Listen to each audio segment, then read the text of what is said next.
Nous en sommes dans la page Tzadik Aleph Hamoud Aleph. À partir du bas, vous comptez 2, 4, 6, 8, 10, 12, 14, 16, 19 lignes. 19 lignes à partir du bas. Et vous tombez sur... Vous avez un petit Aleph encadré, n'est-ce pas? Eh bien, vous prenez un mot avant, Shuv. Shuv pa'amachat. Il est arrivé encore une fois. Baou bene Mitzraim ladun im Israël lifnei Alexandres Mokdon. Les Égyptiens sont venus plaider contre Israël en présence d'Alexandre. Allo Amroulo, ils lui ont dit. Hareu Omer n'est-il pas dit? Vachem Natan et Trenaam bene Mitzraim. Dieu donna la grâce du peuple aux yeux des Égyptiens. Vayash ilum, et ils leur prêtèrent. C'est comme ça qu'on peut traduire. Qu'est-ce qu'ils ont prêté? Des ustensiles d'or et d'argent. Tenu lanu kesef vezahav shenetaltem mimenu. Donnez-nous l'argent et l'or que vous avez pris de nous. Il y a quelques années, quelque chose que je crois comme 10 ans ou 15 ans, un avocat égyptien actuel a exigé que Israël rende l'or et l'argent sortis d'Égypte. Il y a eu quelque chose d'un peu plus sérieux, il y a eu également lors des accords de paix, enfin appelés paix, entre Israël et l'Égypte. Une des exigences a été qu'Israël restitue des éléments d'archéologie qui ont été extraits par les Israéliens dans le désert du Sinaï. En tout cas, je crois qu'on les a envoyés chercher leurs copains, mais en tout cas, l'argument ici se trouve là aussi. Israël a volé donc de l'or et de l'argent en sortant d'Égypte. Essayons d'approfondir d'abord ce que ça signifie, prendre de l'or et de l'argent de l'Égypte. Ça veut dire qu'il y aurait dans l'exil une finalité qui est de faire sortir de là-bas des choses de valeur, ou comme on dit en français, des valeurs. Disons que vous connaissez le texte dans le livre de Bereshit, dans lequel Dieu annonce à Abraham qu'il y aura un exil, un esclavage en Égypte. N'est-ce pas? Vous connaissez ce texte. Il y a un texte comme ça. Et il est dit, Vayomer le Avram, il dit à Avram, c'est cité également dans la Haggadah de Pessah, Yadoa Teda, il faut que tu saches, Kiger Yezaracha Beretz Olahem, que ta descendance sera étrangère dans un pays qui n'est pas le leur. Va'avadum ve'inu otam, ils les asserviront, ils les affligeront. Arba meot shana, 400 ans. Vegam et agoy, asher ya'avodu, dananochi, et le peuple qu'ils serviront, je le jugerai lui aussi. Ve'acharechen yetzeu bechush gadol, après cela, ils sortiront avec grande richesse.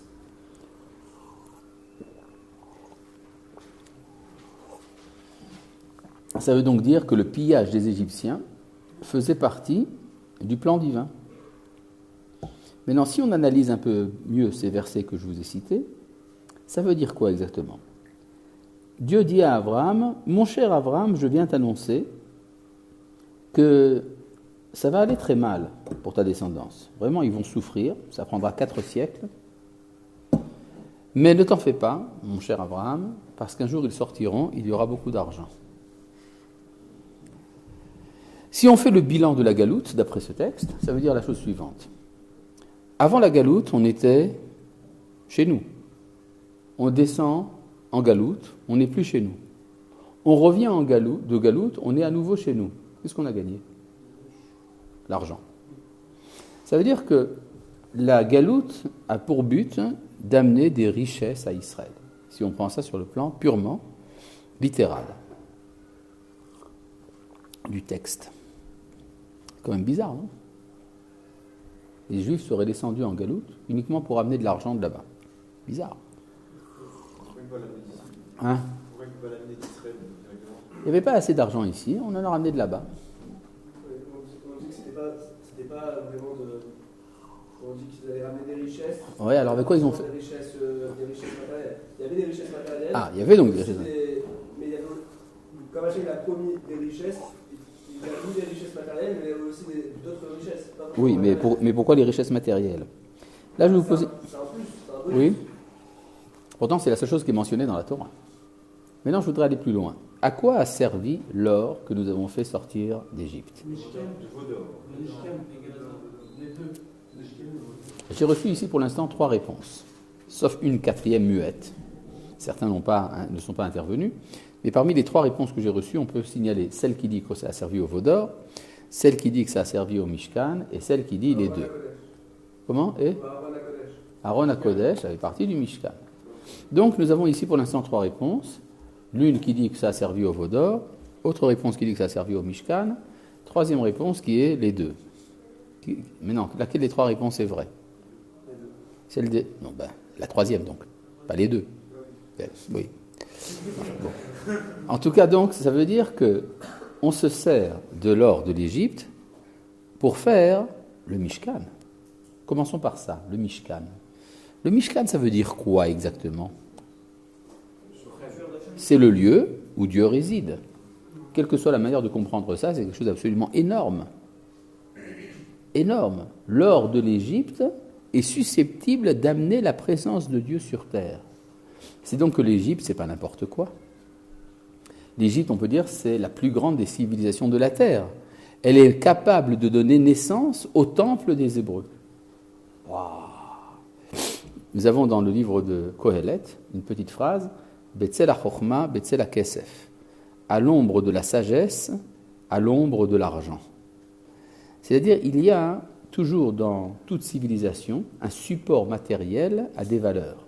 N'est-ce pas? Comme tu as bien voulu dire, qu'en fait, il y a ici une sorte de double. C'est-à-dire qu'une culture matérielle n'est jamais un hasard. Par exemple, si vous allez dans un endroit de très mauvais goût appelé le château de Versailles, vous connaissez peut-être? Alors, vous avez là-bas quelque chose d'absolument élaboré, splendide, etc. Qu'est-ce qui fait la grandeur de Versailles? C'est pas seulement l'or et l'argent qu'il y a là-bas. C'est parce que c'est un support d'une civilisation. Il y a quelque chose qui est supposé derrière l'architecture et derrière l'or et l'argent. Et donc c'est ça que ça veut dire. L'Égypte, elle a de l'or, mais c'est un or qui n'est pas n'importe quel or. C'est de l'or qui amène Dieu sur terre. Donc c'est très grand. Alors pourquoi ne pas faire le Mishkan en Égypte? Parce que là-bas c'est de l'or mélangé. C'est mélangé à un autre or. L'or du veau d'or. C'est-à-dire qu'il y a des scories, il y a un mélange de valeurs, il y en a qui sont positives, il y en a qui sont négatives. En Égypte, c'est mélangé. Il faut donc sortir l'or de l'Égypte pour faire le tri. Et le tri se fera dans un laboratoire. Dans le laboratoire, il y aura des cobayes qui vont servir à l'expérience. Les cobayes, c'est nous, les Hébreux. Et les Hébreux vont maintenant servir de cobayes pour faire le tri entre les valeurs. Une partie qui sera jetée pour le veau d'or, une autre qui sera conservée pour le Mishkan. Ça veut donc dire que l'exil d'Israël permet de faire le tri des valeurs des nations. D'accord? Vous avez compris donc le truc. C'est-à-dire que c'est les Hébreux qui vont s'emparer des points névralgiques des différentes civilisations humaines pour pouvoir trier là-bas ce qu'il y a à trier. Petit exemple, qu'est-ce qui reste aujourd'hui dans le monde actuel de l'Égypte ancienne? Les pyramides, c'est un reste mort.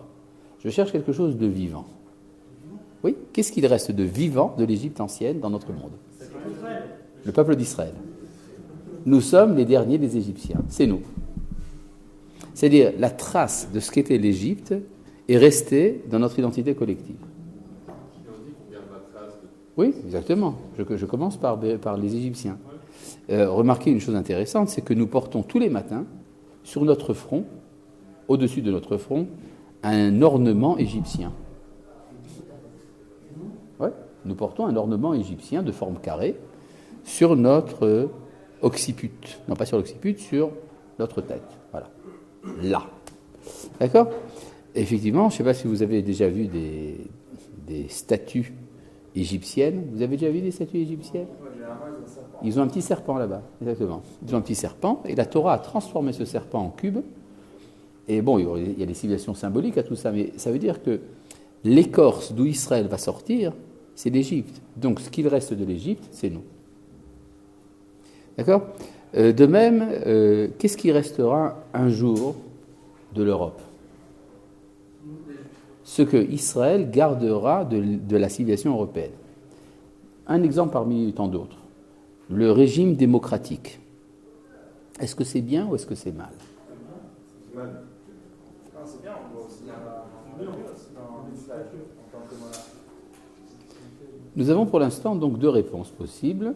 Une partie du public a répondu que c'est bien, et une partie du public a répondu que c'est mal. Oui. Oui. Hein ? Ça peut être les deux. Ou il faut sublimer. Oui. Il faut trier. Oui. On l'a déjà vu dans l'histoire d'Israël. Je sais pas. On a déjà vu dans l'histoire d'Israël quoi ?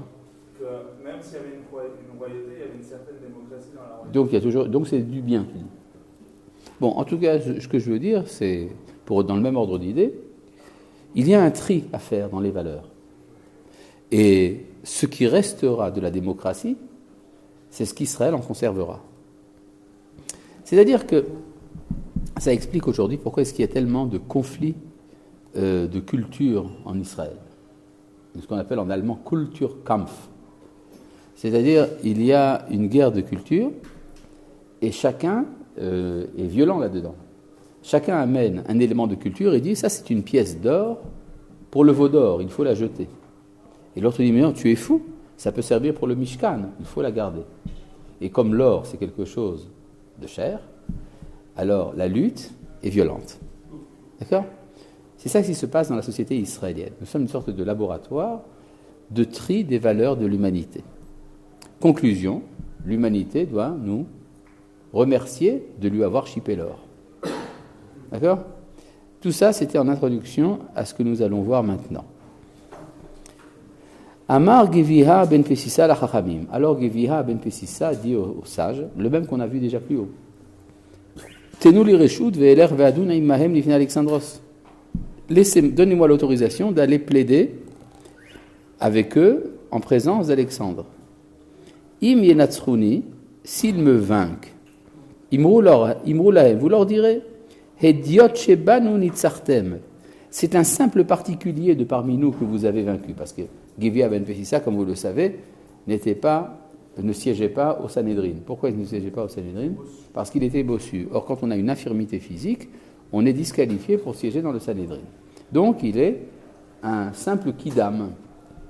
Vimani anatseachotam, mais si j'arrive à les vaincre, imru lahem, vous leur direz, Torat Moshe Rabbeinu litzratrem, c'est la loi de Moïse, notre maître, qui vous a vaincu. Natnu lo reshut, ils lui ont donné l'autorisation. Ve'alar v'dan imahem, et il est allé plaider avec eux. Amar lahem, il leur a dit, Meheichan atem mevin reaya, d'où est-ce que vous amenez vos preuves? Amroulo, ils lui ont dit, Minatora, on amène nos preuves de la Torah, c'est votre texte à vous qui vous met en accusation. Amar lahem, il leur a répondu, Afani lo avi lachem reaya, moi aussi je vous amènerai de preuves, et la Minatora, que tirer de la Torah? Chez Nehemar, ainsi qu'il est dit. Umoshav bnei Israël asher yashvu b'Mitzrayim, l'installation des enfants d'Israël qui ont résidé en Égypte, Shloshim shana varba meot shana, était de 430 ans. Tnu lanu schar avoda, donnez-nous le salaire du travail, shel shishim ribo, de 60 myriades, c'est-à-dire 600 000 personnes, chez Shi'abad etem b'Mitzrayim, que vous avez asservi en Égypte, Shloshim shana varba meot shana, pendant 430 ans. Donc, multipliez 600 000 par 430, le salaire de chaque année, oh là là, c'était énorme. Oui. C'est vrai que les Arabes disent justement que ce qu'ils ont récupéré, c'était l'argent justement de Leur salaire. leur salaire. Oui, mais est-ce que c'est une infime partie d'après ça? ce qu'il leur dit. Il leur dit, écoutez, ça n'arrive pas à la quantité de ce que vous devez nous payer. Oui. Ils ont même pas récupéré, ils ont même pas volé, c'est les Égyptiens qui leur ont donné quand ils sont sortis. Bon, ça c'est un autre, c'est pas comme ça qu'il répond. C'est-à-dire que l'interprétation du texte et des réponses à cette question, on peut en donner plein. Mais c'est pas comme ça que lui répond. D'accord ? Pourquoi ? Parce que ce que veut dire Ekvia Ben Vessissa, il va droit à l'essentiel. En fait, nous avons fait fructifier l'Égypte. Nous rendons un service à l'Égypte, c'est ça que ça veut dire. C'est-à-dire nous avons travaillé pour l'Égypte, c'est-à-dire nous avons travaillé pour que l'Égypte ne soit pas totalement effacée de la mémoire de l'histoire, qu'il en reste quelque chose. D'accord ? Donc nous avons un salaire pour cela. Maintenant, ce salaire, il va nous servir à quoi ? Il va nous servir à sauver encore mieux l'Égypte. D'accord ? Amar lahem Alexandros Mugdon, Arziru Lotshuva, Alexandre de Macédoine leur dit, rendez-lui une réponse, Ambrulot nu lanu zman shlosha yamim, ils lui ont dit, donnez-nous 3 jours, du temps de 3 jours, Nathan lahem zman, il leur a donné le temps. Batku velomatsu teshuva, ils ont cherché, ils n'ont pas trouvé de réponse. Miyad inichus dotem kshen zruot, vecharmen kshen nituot, uvarchu. Ils ont tout de suite laissé leurs champs semés et leurs vignobles plantés et se sont enfuis. Vota shana shivit aeta, et cette année-là était une année de Shemitah, Shivit, une année sabbatique. Donc jusque-là, vous suivez, c'est la même réaction qu'il y a eu avec les Cananéens qui étaient venus de Tunis. D'accord ? Qui étaient venus de Tunis pour plaider contre les Juifs auprès d'Alexandre le Grand, et ils ont reçu leur raclée. Maintenant, nous passons au 3e épisode de cette histoire. Veshuv Pa'amachat. Il est arrivé encore une fois. Baou bene Ishmael ou vene Ketura, que sont venus les fils d'Ishmaël et de Ketura, Ladoun im Israël, pour plaider contre Israël, l'ifne Alexandros Mogdon, pour plaider contre Israël en présence d'Alexandre de Macédoine. Amrou lo. Et qu'est-ce qu'ils ont dit ? Vous vous rappelez qu'est-ce qu'avaient dit les Cananéens ? Que Israël leur appartient, n'est-ce pas ? Là, qu'est-ce qu'ils vont dire, les Béné Ishmael et les Béné Ketura ?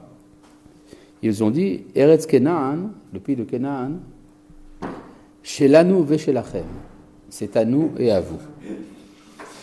C'est-à-dire, ils ne réclament pas toute la terre, ils veulent un partage de la terre. C'est à nous et à vous.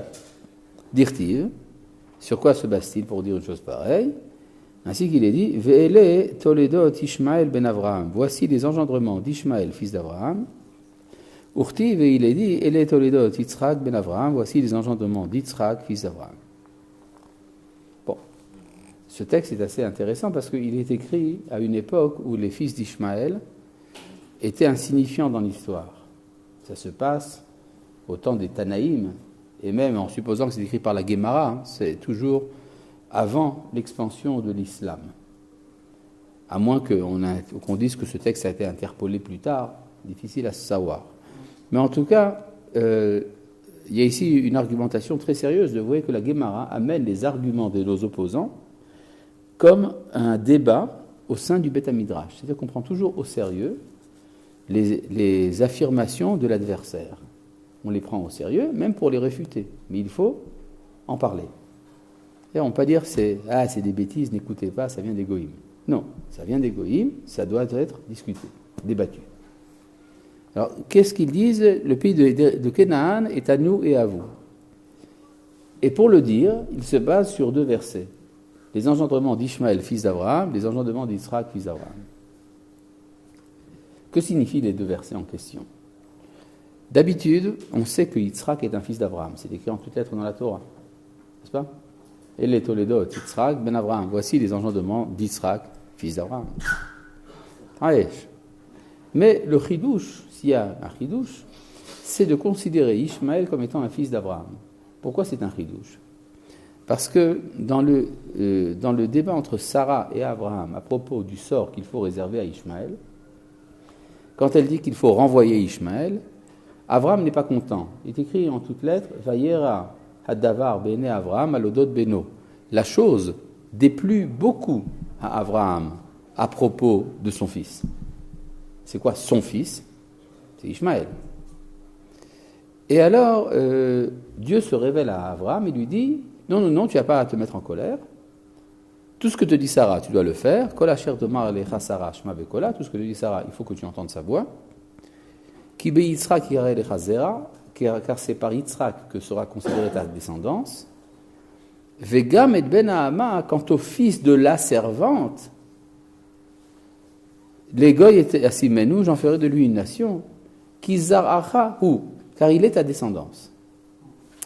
C'est-à-dire que s'il est un fils, il est le fils de la servante, même s'il est descendant d'Abraham. C'est-à-dire qu'être fils n'est pas équivalent à être descendant. On peut être descendant sans être le fils. Bizarre. Si on est un descendant, c'est qu'on est le fils. Il y a probablement une différence. Le terme de fils est donc plus noble. Mais qu'est-ce qu'il signifie, le terme de fils ? En hébreu, ben, ça vient du verbe bana, qui veut dire construire. Ça vient également du verbe havana, les havin, qui veut dire comprendre. C'est-à-dire il y a une sagesse, une compréhension qui va bâtir la postérité d'Abraham, et celui qui représente dans l'histoire le projet d'Abraham, c'est Yitzhak et c'est pas Ishmaël. C'est ça que Dieu dit à Abraham. Donc Ishmaël représente le Zera, la descendance, mais il ne représente pas le fils. Il n'est pas fils. Or, quelle surprise! On voit à la fin de la paracha de Chaye Sarah qu'Ishmaël est aussi un fils d'Abraham. C'est-à-dire que s'il est un fils d'Abraham, ça veut dire qu'il remplit un rôle dans l'héritage spirituel, religieux, de valeur d'Abraham. Il n'est pas simplement là parce qu'il est descendant d'Abraham et qu'il se sert de sa bénédiction. Il est là parce qu'il représente quelque chose dans le projet d'Abraham. Maintenant, si, pour réaliser le projet des enfants d'Abraham, on a besoin pour ça du pays de Canaan, alors l'argument d'Ishmaël sera « j'ai moi aussi besoin du pays de Canaan ». Puisque c'est ça la condition de la réussite du projet du fils d'Abraham. Or, comme je suis fils d'Abraham, pas seulement descendant d'Abraham, je dois hériter, au même titre qu'Yitzhak, de la terre. C'est pour ça qu'ils disent « chez l'anneau et chez l'achel ». Vous avez compris ? C'est beaucoup plus sophistiqué que ce qu'on peut croire. C'est-à-dire, du point de vue des fils d'Ishmaël, il y a ici un projet pour l'humanité qui passe par l'appartenance à cette terre, et donc ils réclament leur part dans la terre. Voilà, c'est ça que dit la Guémara. C'est bien clair ? Bon, c'est même révolutionnaire chez Guémara. Et donc, et là, ça a besoin donc d'une réponse sérieuse. Amar lahen Gevia ben Pesissa la Chachamim. Gevia ben Pesissa a répondu aux sages. Tnouli Reshut, donnez-moi l'autorisation. Ve'eler ve'adun imahem lifnei Alexandros Mogdom, pour que j'aille plaider contre eux en présence d'Alexandre de Macédoine. Im yenatzruni, s'ils me vainquent, imru hediot shebanu nitzartem. C'est un simple particulier de parmi nous que vous avez vaincu. Pourquoi est-ce qu'il est simple particulier ? Parce que comme vous le savez, il était bossu. Or un bossu, ou toute personne qui a une infirmité grave sur le plan physique, il ne peut pas siéger au Sanhédrin, donc il n'est pas un représentant officiel du judaïsme, il est un simple kidam. Donc, vous vous direz, c'est un simple particulier. Vimani anatserchotam, mais si j'arrive à les vaincre, imru lahem, vous leur direz, Torah Moshe Rabbeinu Nitzratrem, c'est la loi de Moïse, notre maître, qui vous a vaincu. Remarquez qu'à chaque fois, il demande autorisation. C'est-à-dire qu'on ne peut pas apprendre d'un cas sur un autre cas. Natnulo Reshut, ils lui ont donné l'autorisation. Ve'alar vedan imahem, et Allah jugé avec eux. Amar lahem, il leur a dit, mais chanatem evim reaya, d'où est-ce que vous amenez votre preuve? Amrulo minatora, ils l'ont dit de la Torah. C'est-à-dire c'est un document qui vient de chez vous. Comme vous le savez, à chaque fois qu'il y a des accusations contre Israël, c'est toujours basé sur des documents officiels israéliens.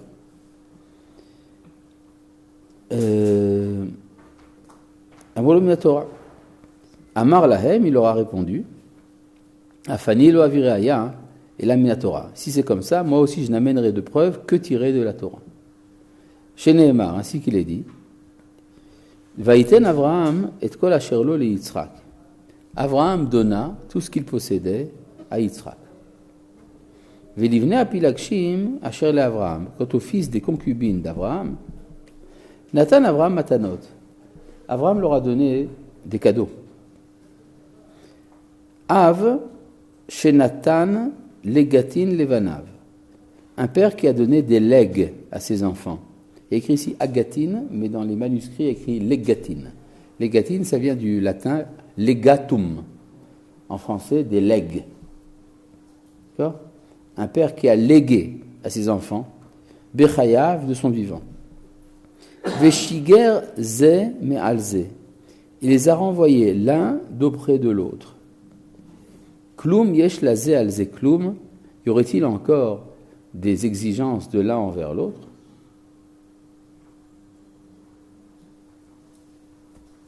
Ça, c'est l'argument de Givia ben Pessissa. Remarquez, quelle est la réponse des Béné Ishmaël? Il n'y en a pas. Il n'y en a pas, alors que dans les deux premiers cas, il y a une réponse. Donnez-nous du temps pour trouver une réponse, etc. Là, il n'y a pas. C'est comme si le dialogue était impossible. C'est-à-dire que, du point de vue d'Ishmaël, ne serait-ce que parler avec Yitzhak, c'est déjà reconnaître son existence.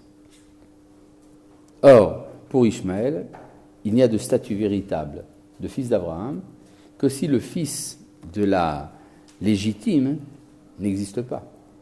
Parce que s'il existe, ne serait-ce qu'en lui parlant, alors il redevient fils de la servante. Vous comprenez le problème? Oui? Quand il dit vous avez votre part, enfin, c'est à vous, c'est à nous. Oui. On reconnaît qu'eux aussi ils ont part parce qu'ils sont des descendants du Oui, bien sûr. Donc ça veut dire qu'ils ont quand même parlé, mais devant un tribunal. C'est-à-dire, s'il y a une instance internationale qui peut imposer un partage de la terre, ça va, c'est mieux, c'est préférable, plutôt que de recevoir cette terre des Juifs. Ça, c'est impossible. Il faut que ça passe par une institution extérieure, par des grandes puissances, un truc de ce genre. D'accord? C'est ce qui met au nu leur projet. D'accord? Oui. C'est matrilinéaire. C'est matrilinéaire, mais ça passe par la mère, c'est la servante. Il y avait une loi de l'Antiquité, mentionnée aussi bien dans les lois de Hammurabi que dans les lois de Nouzi, et qui était en vigueur dans le Proche-Orient de l'époque d'Abraham, que si une femme est stérile, elle peut donner sa servante à son mari, et l'enfant qui naît devient l'héritier. À moins qu'entre-temps, la première femme ait un enfant, et alors le fils de la servante redevient fils de servante. C'est écrit en toutes lettres, cunéiformes, dans les lois de Hammurabi. C'était donc en fonction de cette loi-là qu'ils ont agi. Oui? Par rapport à Ishmael, je peux comprendre qu'ils ne voulaient pas donner de réponse, et donc ils n'ont pas donné de réponse. Et pourquoi dans ce cas-là, comme tout à l'heure, Alexandre, Alexandre le Grand, il n'a pas dit donnez-lui une réponse. Ils ont pas voulu. Ils l'ont fait comprendre, ça ne vaut pas la peine. D'accord, le dossier est clos. Ou bien le dossier reste ouvert. On peut comprendre les deux. Mais là, j'aimerais comprendre un peu le verset qui amène Gvia ben Pessissa. Oui. Et dans les phrases qui ont précédé, quand on dit qu'ils veulent non pas la terre pour eux, mais la terre pour eux et nous. Oui, alors? Ça veut dire que ce n'est pas une reconnaissance de nous, c'est un stratagème pour après avoir fait la terre. Oui, parce que ça passe par Alexandre. D'accord, c'est ce qu'on appelle la théorie des phases. D'accord? Bon, alors, j'aimerais comprendre un peu mieux le verset en question. Le verset est surprenant. Comment Abraham, alors qu'Ishmaël est son fils, lui donne des cadeaux et le renvoie? Bizarre. N'est-ce pas? Surtout que la suite du verset qui n'est pas écrit ici, Vayesha lechem mal Yitzhak beno be'odenu chai. Il est renvoyé à d'auprès Yitzhak, son fils, de son vivant, Kedma el Eretz Kedem, à l'Orient, au pays de l'Orient. Si effectivement Ishmaël représente quelque chose dans le projet d'Abraham, pourquoi est-ce qu'Abraham le renvoie? Vous avez compris ma question? C'est qu'il faut comprendre quel est le projet d'Abraham. c'est une chose que nous étudierons plus en profondeur lorsque nous arriverons à cela dans le livre de Béréchit. Mais en fait, on voit que Abraham avait un projet qu'il a commencé à l'âge de très jeune déjà, et qu'il a continué jusqu'à l'âge de 75 ans, jusqu'à la révélation, qui était le projet de diffuser le monothéisme dans le monde entier. Ça, c'est le projet d'Abraham. La diffusion du monothéisme dans le monde entier. Quelle religion actuelle a-t-elle repris cette idée-là ? L'islam, évidemment. D'accord ? Et donc, on veut dire que, d'une certaine manière, Ishmaël, promoteur de l'islam, continue le premier projet d'Abraham, qui était un projet cosmopolite. Un beau jour, à l'âge de 75 ans, Dieu se révèle à Abraham et lui dit « Tu sais, tu vas fonder une nation. » Une nation ? Mais à quoi ça sert une nation ? Eh bien, c'est simplement pour pouvoir sanctifier les collectivités, pas seulement les individus. C'est-à-dire, tu vas sanctifier la politique. Réaction d'Abraham, mais enfin, la politique, ça marche pas, c'est pas si simple, hein. C'est difficile. Dieu lui dit, t'en fais pas, il faut que tu y ailles. Abraham y va. Il abandonne momentanément son premier projet pour fonder une nation. Et puis, il se trouve que la femme d'Abraham est stérile. Donc, il ne peut pas donner naissance à une nation. Abraham est tout content. Il dit, voilà, le projet de Dieu ne va pas marcher. Mon projet à moi, lui, il va marcher.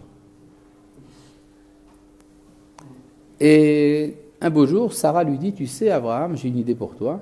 J'ai ma servante, prends-la. Et tu auras d'elle un enfant.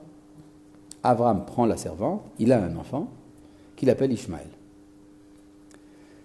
Abraham probablement réfléchit. Comment se fait-il qu'avec Sarah, ça n'a pas marché, mais avec Hagar, ça a marché ? Eh bien, il se dit simplement parce que Sarah, c'est ma nièce.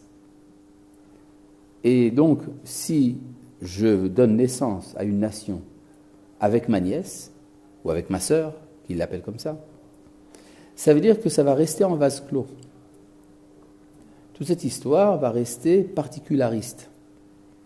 Mais Hagar, c'est une Égyptienne. Et selon le Midrash, c'est la fille du Pharaon.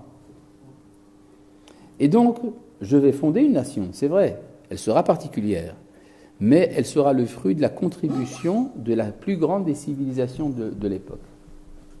C'est-à-dire il y aura un élément d'universel dans cet enfant. Oui ? Parce que ce projet cosmopolitique, donc, il ne le réalise pas. Il se dit qu'il est probable... Oui, non, c'est-à-dire qu'il pense que cet enfant, c'est une sorte de synthèse ou de compromis entre les deux projets. Oui, il se dit, voilà, c'est un enfant. Moi, je ne voulais pas d'enfant du tout, mais Dieu a voulu que j'en ai un. Au moins, ça se fait en collaboration avec l'humanité. C'est particulier parce qu'il y a déjà le plan divin, donc Dieu lui-même. Oui, mais ce plan divin... C'est lui-même qu'Abraham va aller... Oui, c'est voulu à l'avance. Oui, c'est programmé, évidemment. Ça veut dire qu'en fait, quand Abraham, pendant 13 ans, fait grandir son enfant Ishmaël, Abraham, finalement, il est tout content. Il se dit, waouh, ça va marcher. Et puis, quand Abraham a 99 ans, Dieu se révèle à Abraham et lui dit, tu sais, Sarah va te donner un enfant. Abraham, terrorisé, dit, mais enfin, ça ne va pas la tête. Moi, j'ai Ishmaël. D'accord ? Lou Ishmael yichye lefanecha. Et Dieu lui dit, non, tu n'as rien compris. Ishmaël, il va être multiple, mais mon alliance, ça sera avec Yitzhak. Ça veut dire que tu vas avoir maintenant donc 2 enfants. L'un va réaliser ton premier projet, et l'autre va réaliser mon projet à moi. Avec un temps de retard, parce qu'il a fait l'universalisme, ça va être ça. Et ça, on n'en sait rien pour l'instant. Ouais. Pour l'instant, on ne sait pas où il est l'universel des sables. Mais en tout cas, dans le discours de Dieu à Abraham, il lui dit, ta descendance va se diviser maintenant en 2 projets, qui sont en fait ton projet originel et mon projet à moi. Le projet originel d'Abraham, qui est le cosmopolitisme du monothéisme, va se réaliser à travers Ishmaël. Tandis que l'idée de faire une nation sainte, une alliance donc, ça va passer par Yitzhak. Alors maintenant, essayons de comprendre un peu ce que ça implique. Pour fonder une nation, il faut une terre. Donc Yitzhak doit recevoir la terre. Mais pour fonder une religion cosmopolite, non seulement une terre n'est pas nécessaire, mais l'enracinement dans une terre, c'est un frein. C'est contradictoire de l'idéal monothéiste. Et donc, Ishmaël est vraiment le fils d'Abraham, et vraiment, il ne doit pas avoir la terre. D'accord ? Et c'est ça qu'en fait répond Gevia ben Pessissa, quand il dit qu'Abraham a fait un partage. Il a partagé, il a donné tout ce qu'il avait à Yitzhak, il a donné des cadeaux à Ishmaël. C'est quoi tout ce qu'il avait ? Kol asher, tout ce qu'il possède. Qu'est-ce qu'Abraham possède ? La terre. C'est la seule chose qu'il possède de plein droit, puisque Dieu lui a donné. Tout le reste, c'est des cadeaux. Il les donne à Ishmaël. Donc, l'argument des Béné Ishmaël, comme quoi ils auraient part à la terre, c'est vouloir être Yitzhak. Et ce n'est pas leur rôle. Donc, c'est Gvia ben Pessissa qui leur répond, écoutez, vous n'avez rien à faire dans cette histoire-là. Ouais. Oui ? Tu claques les doigts. Mais c'est très bien de claquer les doigts. Ça dégage. Ouais. Bon. Donc, c'est ça l'argument de Gvia ben Pessissa. Maintenant, est-ce que Ishmaël peut résider auprès d'Yitzhak ? Oui, en tant qu'invité. Oui. Quand vous dites le projet, il y a un projet qui est d'Abraham, et un projet d'Hachem. Oui. La naissance d'Ishmaël Oui. est voulue par Hachem. Non. Elle n'est pas voulue. Non. Oui. Pourquoi est-ce que Ishmaël retourne discuter et reconnaître que les fils de servante ? Qu'est-ce qu'il veut absolument prendre la place d'Israël ? C'est le complexe classique du fils de servante. Imagine par exemple quelqu'un qui est, chef d'entreprise. Il a un subordonné. Et le subordonné dit « Je veux être chef d'entreprise à la place du chef d'entreprise. » D'accord ? Ce n'est pas bien. D'accord ? On veut dire, voilà, il veut être... chef d'entreprise, on peut prendre d'autres exemples. Je ne sais pas dans la tête là pour l'instant.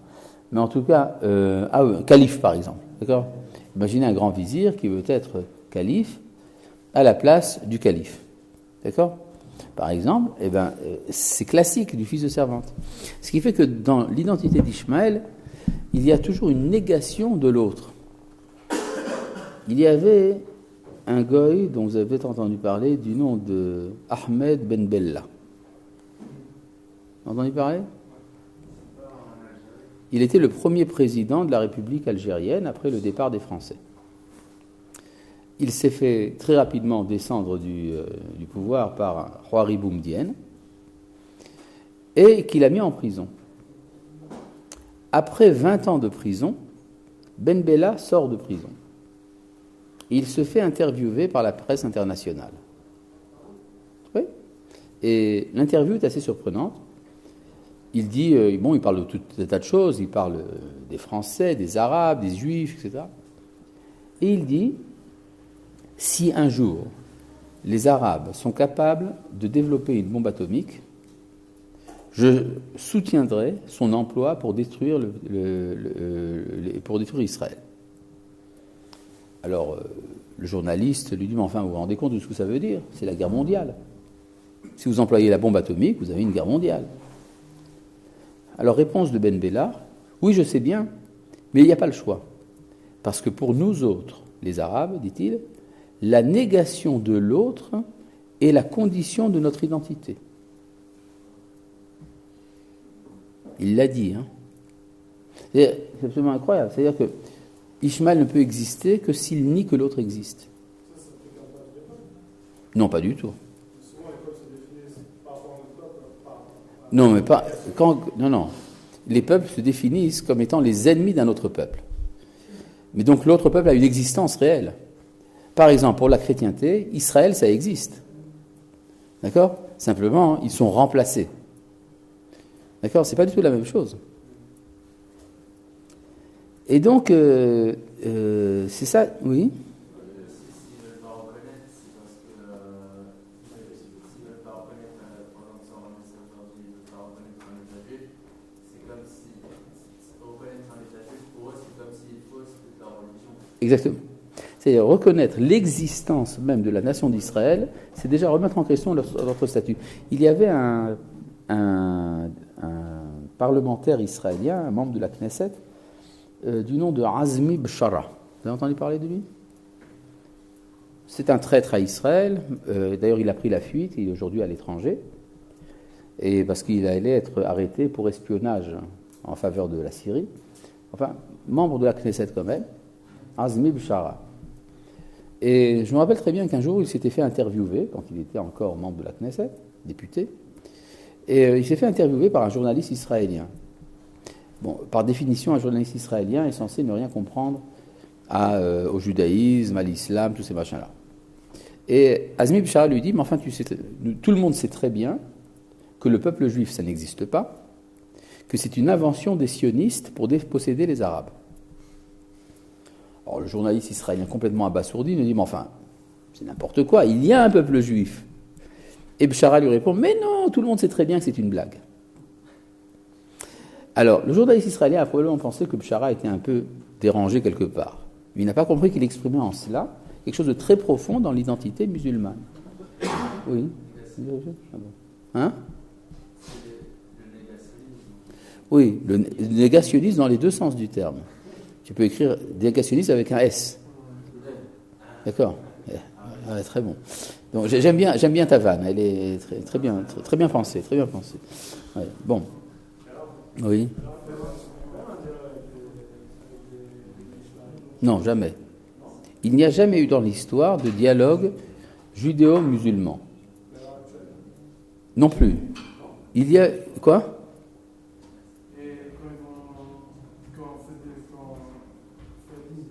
Quoi?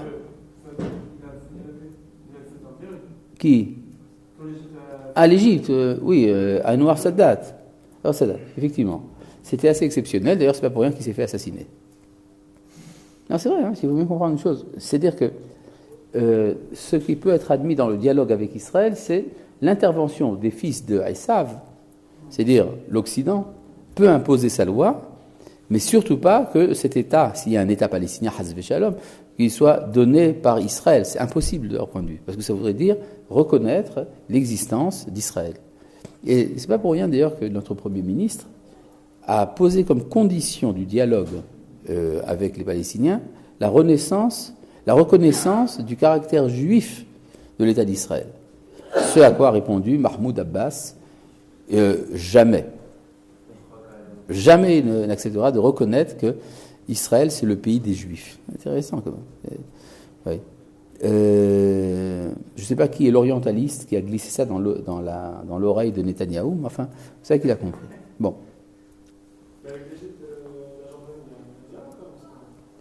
La Jordanie ? La Jordanie, effectivement, aujourd'hui, est un protectorat d'Israël. Non, c'est vrai. C'est un pays qui ne tiendrait pas s'il n'y avait pas un soutien permanent logistique d'Israël. Oui.